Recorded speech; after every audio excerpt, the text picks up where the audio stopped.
नमस्कार, स्वराज एक्सप्रेस देख रहे हैं आप। मैं हूं आपके साथ अनुराग सक्सेना। दिन भर की तमाम बड़ी खबरें आपको दिखाएंगे। शुरुआत हेडलाइंस के साथ।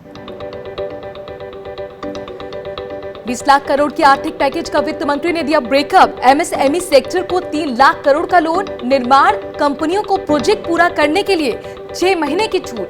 बोले पीएम मोदी, सशक्त होंगे उद्यमी। मोदी सरकार के आर्थिक पैकेज पर पूर्व वित्त मंत्री चिदंबरम का बयान। वित्त मंत्री की घोषणाओं से निराशा। सुरजेवाला बोले, जरूरतमंदों का खत्म नहीं हुआ इंतजार। मोदी सरकार के आर्थिक पैकेज से ममता बनर्जी खफा, कहा राज्यों को कुछ नहीं दिया। आर्थिक पैकेज बिग जीरो। आत्मनिर्भर भारत के लिए मोदी सरकार का बड़ा फैसला। सीएपीएफ की कैंटीनों में बिकेगा केवल स्वदेशी सामान। 1 जून से लागू होगा नया नियम। और देश में कोरोना के कुल केस 75,000 के पार। दिल्ली में मौत का आंकड़ा अचानक बढ़ने पर सत्येंद्र जैन की सफाई। अस्पतालों ने देर से दी थी death summary.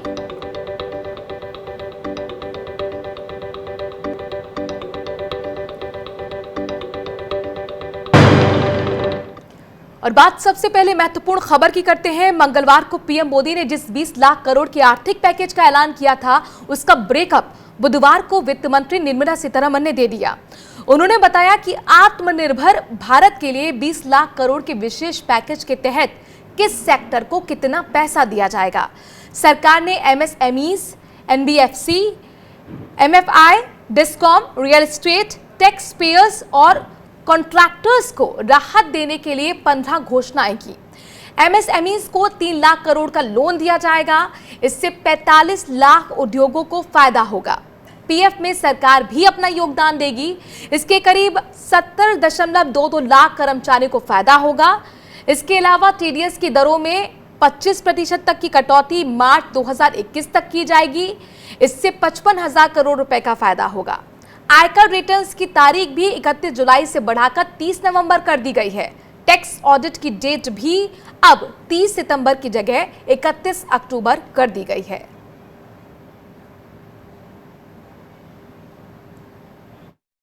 Or service-based MSME shall all be defined similarly, and then therefore the chart that is there before you will tell you what was earlier and what is now.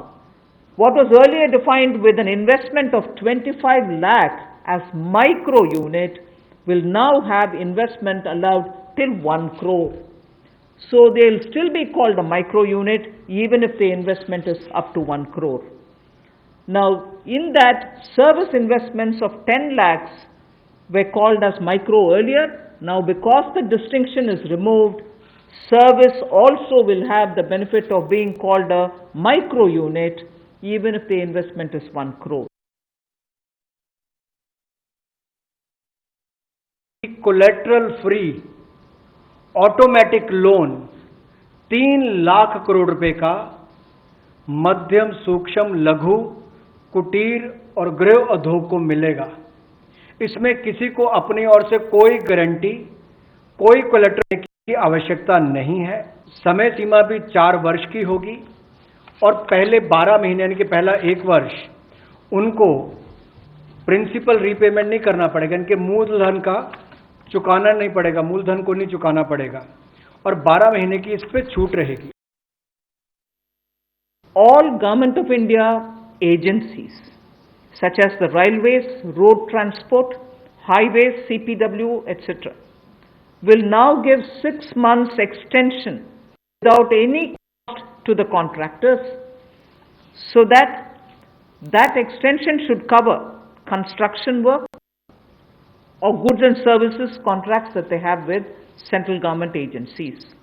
They can take additional 6 months to comply with the contract conditions.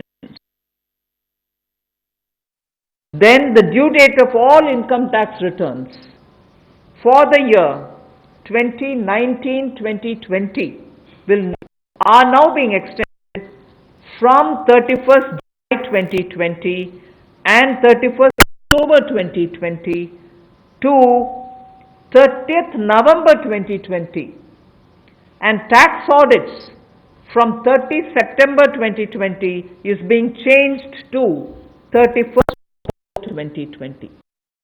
वित्त मंत्री निर्मला सीतारमण के ऐलानों पर PM Modi ने tweet किया है। वित्त मंत्री के द्वारा आज की गई घोषणाएं काफी आगे तक उद्योगों, खासकर एमएसएमईज की परेशानियों का समाधान करेगा।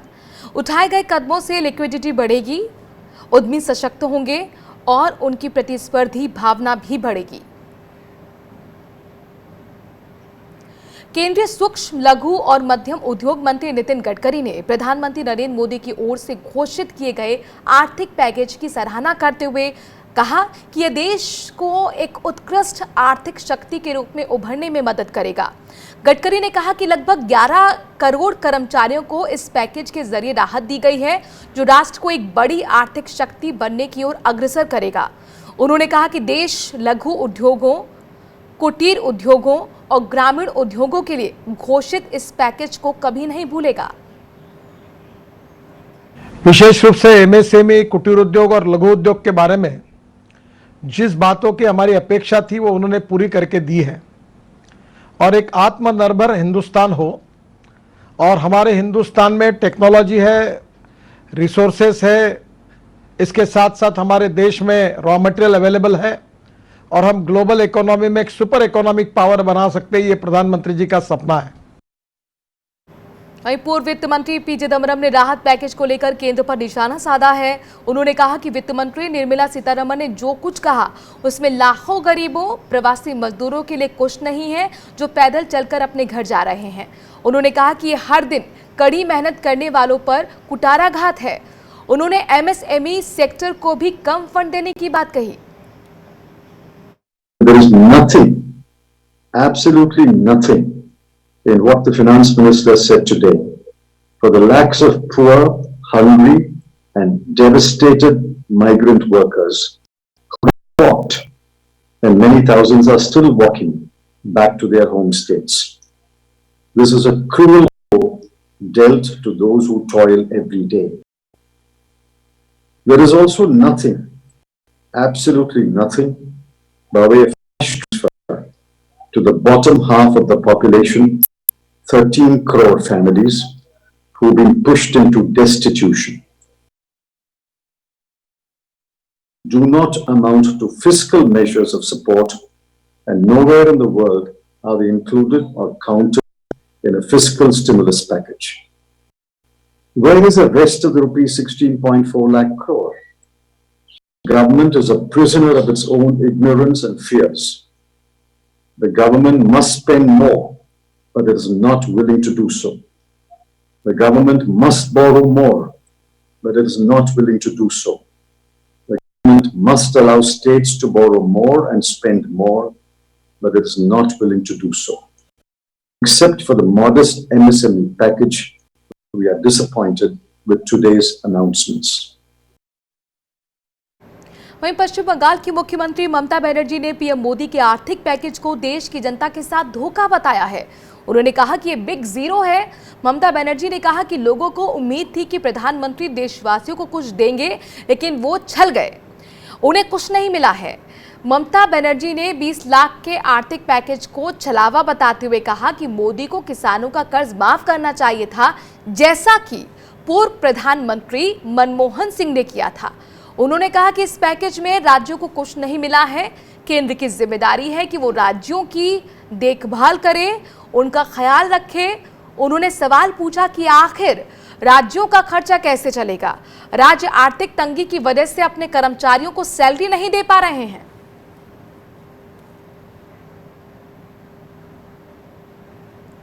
केंद्रीय गृह मंत्री अमित शाह ने आत्मनिर्भर भारत अभियान को शुरू करने के लिए बड़ा फैसला लिया है। उन्होंने कहा कि अब सेंट्रल आर्म्ड पुलिस फोर्सेस यानी कि सीएपीएफ की कैंटीन्स में सिर्फ स्वदेशी सामानों की बिक्री होगी। नया नियम 1 जून से लागू हो जाएगा। उन्होंने देशवासियों से देश में बने उत्पादों का ज्यादा से ज्यादा इस्तेमाल करने की अपील भी की। केंद्रीय गृह मंत्री ने इस बाबत एक ट्वीट भी किया है और उसमें वो लिखते हैं, कल माननीय प्रधानमंत्री श्री नरेंद्र मोदी जी ने देश को आत्मनिर्भर बनाने और लोकल प्रोडक्ट्स यानी कि भारत में बने उत्पादों का उपयोग करने की एक अपील की, जो निश्चित रूप से आने वाले समय में भारत को विश्व का नेतृत्व करने का मार्ग प्रशस्त करेगी। इसी दिशा में आज गृह मंत्रालय ने ये फैसला लिया है कि सभी केंद्रीय सशस्त्र पुलिस बलों की कैंटीन पर अब सिर्फ स्वदेशी उत्पादों की ही बिक्री होगी। 1 जून 2020 से देश भर की सभी सीएपीएफ कैंटीन पर यह लागू होगा। इससे लगभग 10 लाख सीएपीएफ कर्मियों के 50 लाख परिजन स्वदेशी उपयोग करेंगे। आपको बता दें कि मंगलवार को प्रधानमंत्री नरेंद्र मोदी ने देश को संबोधित करते हुए आत्मनिर्भर भारत अभियान की अपील की थी। पीएम ने देशवासियों से लोकल पर वोकल होने की अपील की थी। वहीं राजस्थान के परिवहन मंत्री प्रताप सिंह ने कहा केंद्र सरकार एक व्यक्ति के खाते में सीधे पैसे भेजे। उनके मुताबिक आज हर एक किसी को पैसे की जरूरत है, लिहाजा केंद्र हर खाते में 10 से 15 हजार रुपए दे ताकि लोगों को तत्काल राहत मिले। बता दें कि केंद्र सरकार ने 20 लाख करोड़ के पैकेज का ऐलान किया है। केंद्र सरकार से प्रधानमंत्री जी से रिक्वेस्ट करूंगा, लोगों के खाते में डायरेक्ट 10 से 15 हजार रुपए जमा कराइए। देश की 130 करोड़ से ज्यादा की आबादी है, इस वक्त 80 करोड़ लोगों को मदद की जरूरत है। तो हर एक खाते में सीधा पैसे भेजने की मांग करते हुए राजस्थान के मंत्री। वहीं छत्तीसगढ़ के मुख्यमंत्री भूपेश बघेल का राज्य की जनता के नाम संदेश में कहा है कि प्रवासी मजदूरों के लिए उनकी सरकार काफी चिंतित है। उन्होंने कहा कि और भी ट्रेनें चलवाने के लिए राज्य सरकार ने रेलवे को पैसे दे दिए हैं, मजदूर अच्छे से अपने घर जाएं। छत्तीसगढ़ के बहुत सारे साथी श्रमिक दूसरे राज्यों में फंसे हुए हैं, उन सब के लिए ट्रेन की व्यवस्था की गई है। राज्य सरकार ने उन सभी ट्रेनों के राशि रेल विभाग में जमा कर दिए हैं। छत्तीसगढ़ में आप अपने घर लौट रहे हैं, आप हमारे परिवार के हिस्सा हैं। मैं आप सबका स्वागत करता हूं। चलिए इसी के साथ वक्त छोटे से ब्रेक का है, जल्द हाजिर होते हैं कुछ और खबरों के साथ।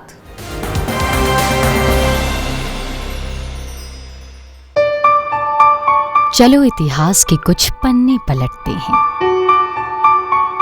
चलो उस दौर में कुछ दूर चलते हैं। हो बात ग्वालियर की या हो कहानी मुमताज की, बेगम नवाब की झलकियां या हो बात काले ताज की, हर तरफ पसरा यहाँ इतिहास है। यूं ही नहीं कहते सभी, मध्य प्रदेश तो कुछ खास है। वक्त के निशान।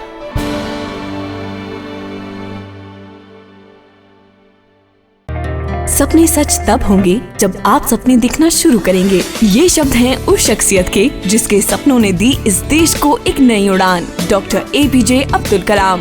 और ऐसे ही हर स्टूडेंट के सपने पूरे करेंगे हम, under best guidance of expert faculty team. Admission open in science and technology, humanities, social science, arts and sports. Doctor APJ Abdul Kalam university, Indore. For the details, contact 1800-300-26072.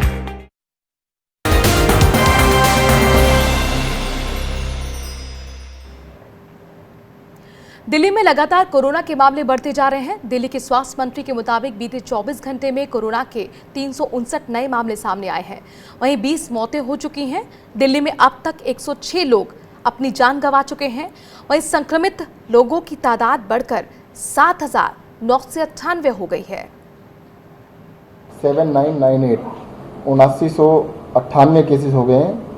कल 346 लोग ठीक होकर रिकवर हो गए हैं।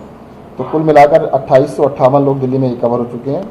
अभी तक कुल मिलाकर 106 डेथ दिल्ली में हो चुकी हैं और जो एक्टिव केसेस हैं वो 5034 है। कल कितनी मौतें हुई? 20 हैं, जिसमें कि मतलब कल की नहीं है। वो जो हॉस्पिटल्स को हमने आदेश दिया था कि सब अपनी डेथ समरी भेजें, तो वो मुझे लगता है आज और कल तक भी चलेगा जो पुराना। दिल्ली में कोरोना का कहर लगातार बढ़ रहा है। अब तक 106 लोगों की मौत हो चुकी है। मौत का आंकड़ा अचानक बढ़ने पर दिल्ली के स्वास्थ्य मंत्री सत्येंद्र जैन ने सफाई भी दी है। सत्येंद्र जैन का कहना है कि अस्पतालों ने डेथ समरी भेजने में देरी की थी, जिसकी वजह से मौत का सही आंकड़ा सामने नहीं आ पाया। आपको बता दें कि स्वराज एक्सप्रेस ने इस खबर को प्रमुखता से दिखाया था कि जब आईटीओ इलाके के कब्रिस्तान में 90 से ज्यादा शव दफनाए जा चुके हैं, तो दिल्ली में मौत का आंकड़ा 60 से 70 कैसे हो सकता है, जिस पर अब दिल्ली सरकार ने सफाई दी है। खबरों में आगे बढ़ते हैं। मध्य प्रदेश हाईकोर्ट ने निचली अदालत के उस फैसले को खारिज कर दिया है जिसमें उसने लॉकडाउन का उल्लंघन करने वाले किराना व्यवसायी को पीएम केयर फंड में दान देने की शर्त लगाई थी। दरअसल मध्य प्रदेश के किराना व्यवसायी को लॉकडाउन का उल्लंघन करने के आरोप में गिरफ्तार किया गया था, जिस पर निचली अदालत ने पीएम केयर्स फंड में दान देने की शर्त लगाकर जमानत दे दी थी।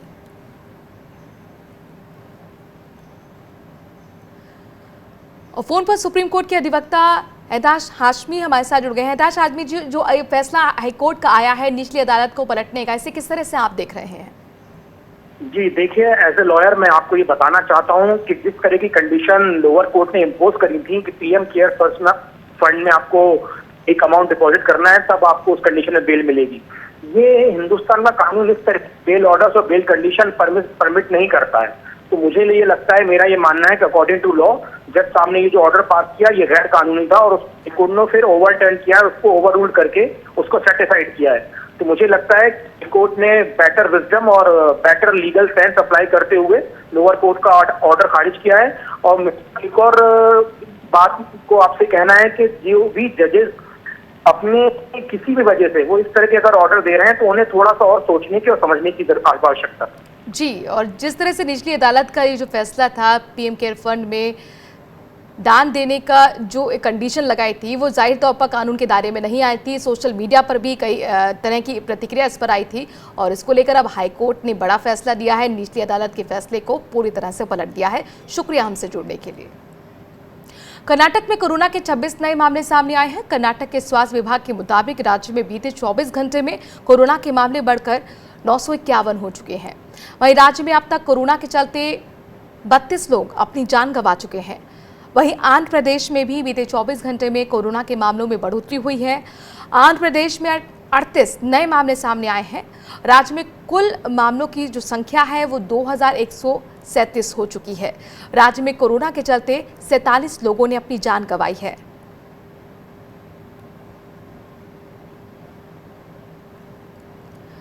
बात चंडीगढ़ की करें तो यहां पर भी कोरोना के मामले लगातार बढ़ रहे हैं। बीते 24 घंटे में चंडीगढ़ में 2 नए मामले सामने आए, जिससे कोरोना संक्रमितों की जो संख्या बढ़कर अब 189 हो चुकी है। चंडीगढ़ में अब तक 3 लोगों की जान जा चुकी है।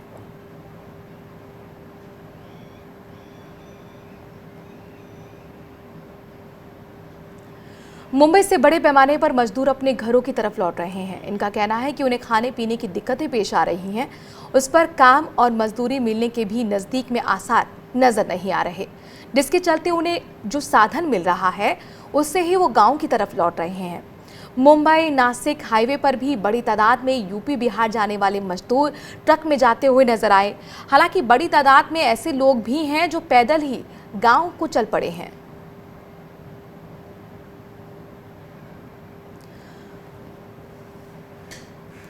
लॉकडाउन के बाद जो हालात पैदा हुए हैं उससे लोग खासकर मजदूर खासे परेशान हैं। अंबाला से 38 मजदूर मध्य प्रदेश को पैदल ही निकल गए। इस दौरान उन्हें कई तरह की दिक्कतें पेश आईं। यहां तक कि एक महिला ने रास्ते में ही अपने बच्चे को जन्म दे दिया। इन लोगों का कहना है कि वो लोग मध्य प्रदेश से मजदूरी करने के लिए पंजाब गए थे। जब लॉकडाउन हुआ तो उनकी कमाई बंद हो गई। इस दौरान उन्हें रोजी रोटी का संकट तो खड़ा ही हुआ, मकान मालिक ने भी उन्हें निकाल दिया, जिसके बाद उनके सामने रहने की समस्या खड़ी हो गई और इसी वजह से वो पैदल ही अपने घर की तरफ चल पड़े। 10 से 12 दिन चलने के बाद ये लोग अलीगढ़ पहुंचे। अब यहाँ से भी आगे का सफ़र आसान नहीं है। सरकार ने ट्रेन चलाई, बस चलाई, जिसकी इन्हें जानकारी तक नहीं है और इस पर इनका ये भी कहना कि पुलिस का व्यवहार भी उनके प्रति काफ़ी कठोर है। रास्ते में हैं? रास्ते में। कब? आज 7 दिन हो गया। चलते चलते? हाँ, चलते चलते। क्या हुआ था? लौंडा। कहाँ पे? रास्ते में डिलीवरी हो गई थी। हाँ। तो साथ में और लोग थे? हाँ। किन किन लोगों ने सहयोग करा था? सभी लोग। कहाँ जाओगी? जाएंगे मध्य प्रदेश, MP जिला मध्य प्रदेश। तो आ कहाँ से रहे हो? अम्बाले से। लॉकडाउन हो गया तो हम लोग चले आए। क्या दिन हो गए चलते चलते? 10-12 दिन हो गया। कैसे चल के आ रहे हो? पैदल चल के आ रहे हैं। क्या हुआ था उस दौरान? कोई रास्ते में कोई बात हुई थी? कुछ बात ना हुआ। बच्चे हो गया था। कब हुआ था? अरे इसको तो 6-7 दिन हो रहा है। प्रवासियों की घर वापसी की जैसी कहानियां सामने आ रही हैं वो रोंगटे खड़े कर देने वाली हैं। जिंदा रहने के लिए मजदूर किन स्थितियों में घर वापसी कर रहे हैं, ये दिल दहला देने वाला है। ऐसी एक घटना सतना जिले के उछेरा तहसील की रहने वाली महिला मजदूर की है, जो गर्भावस्था के 9वें महीने में भी नासिक से घर के लिए निकल पड़ी। MP महाराष्ट्र के बिजासन बॉर्डर पर नवजात बच्चे के साथ पहुंची इस महिला मजदूर की कहानी आंखें नम कर देने वाली है। बच्चे के जन्म के 1 घंटे बाद ही उसे गोद में लेकर महिला 150 किलोमीटर तक पैदल चलकर बिजासन बॉर्डर पर पहुंची, जहां से प्रशासन की मदद से बस से अपने घर पहुंची। जच्चा बच्चा पूरी तरह से स्वस्थ बताए जा रहे हैं। उन्हें एहतियातन सामुदायिक स्वास्थ्य केंद्र में 7 दिनों के लिए क्वारंटीन भी किया गया है। महिला के हौसले और जज्बे को देखकर सतना जिला कलेक्टर ने उसे 10,000 रुपए की आर्थिक मदद दी है। ये उसमें भया है, पीपल गांव के बीचों बीच भया। थोड़ी देर पहले 2-3 घंटा ठहरे हुए हम लोग। फिर इसके बाद उधर से चले हैं पैदल। फिर पैदल आते आते फिर ट्रक वाले को रुकाए हैं। हाँ, बॉर्डर पैदल चल के पहुँचे। मतलब बच्चे के जन्म के बाद आप बॉर्डर तक पैदल पहुँची? हाँ, फिर बॉर्डर के जब पास में आए तो हम लोग बोला कि हम नहीं पैदल नहीं चल सकते हैं, हमारे डिलीवरी हुई है, हमको गाड़ी में कुछ व्यवस्था बनाओ। सवाल ये है कि दर्द, ये तकलीफ क्या सरकार तक नहीं पहुंच पा रही? वक्त थोड़े से ब्रेक का है, जल्द हाजिर होते हैं।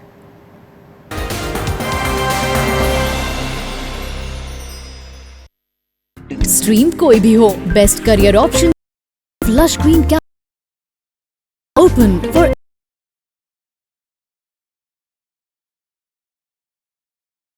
RKDF university, a world class university, जहां स्टूडेंट जाता है बन सके, न कि सिर्फ job seekers. So join NIRF ranked university and become CEO of your company. At RKDF University, we focus on all-round development of a student. Courses offering BA, BCom, MA, MCom, BBA, MBA, BSW, MSW, B.Ed, D.Ed, M.Ed.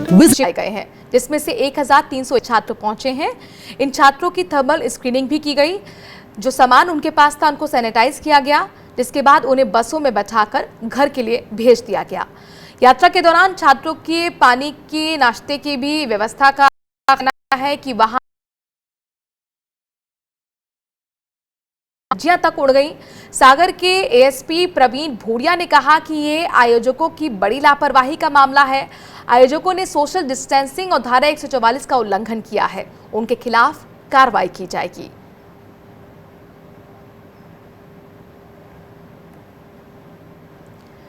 Jaipur में BJP के प्रवक्ता संबित पात्रा के खिलाफ एक report दर्ज कराई गई है। ये रिपोर्ट थाना बजाज नगर में दर्ज कराई गई है।